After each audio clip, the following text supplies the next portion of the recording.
বিশৃঙ্খলা, সহিংসতা ও তরুণদের ব্যাপক বিক্ষোভের মুখে নেপালের প্রধানমন্ত্রী কেপি শর্মা ওলি পদত্যাগ করার পর কাঠমান্ডুর ভেইসপেটি এলাকায় মন্ত্রীদের বাড়িঘর বিক্ষোভকারীদের প্রধান লক্ষ্যবস্তুতে পরিণত হয়েছে। এরই মধ্যে একজন মন্ত্রীর বাড়িতে আগুন ধরিয়ে দিয়েছে বিক্ষোভকারীরা। রাজধানী কাঠমান্ডু সহ আশপাশের এলাকায় দফায় দফায় অগ্নিসংযোগ, ভাঙচুর ও সংঘর্ষে বিপর্যস্ত দেশটির আইনশৃঙ্খলা পরিস্থিতি। বিক্ষোভের তীব্রতা বাড়ায় দেশটির মন্ত্রীরা নিজ নিজ বাড়ি থেকে সেনাবাহিনীর হেলিকপ্টারে করে নিরাপদ আশ্রয়ে যাচ্ছেন। নিরাপত্তা ঝুঁকির কারণে সংসদ ভবন ও সেনা ব্যারাকে অতিরিক্ত সেনা মোতায়েন করা হয়েছে। পাশাপাশি উচ্চপদস্থ কর্মকর্তাদের সেনা ব্যারাকগুলোতে সরিয়ে নেওয়া হয়েছে বলেও জানিয়েছে নিরাপত্তা কর্মকর্তারা।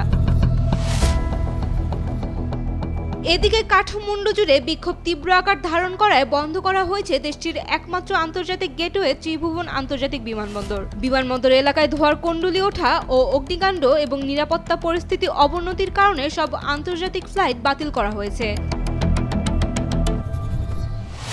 এবং বিমান চলাচল নিরাপত্তা পরিস্থিতির অবনতির কারণে এই সিদ্ধান্ত নেওয়া হয়েছে। বিমানবন্দরের নিরাপত্তা নিশ্চিত করতে এরই মধ্যে সেনা মোতায়েন করা হয়েছে। বিশৃঙ্খলা ক্রমশ বাড়তে থাকায় দেশ জুড়ে অচলাবস্থার আশঙ্কা তৈরি হয়েছে।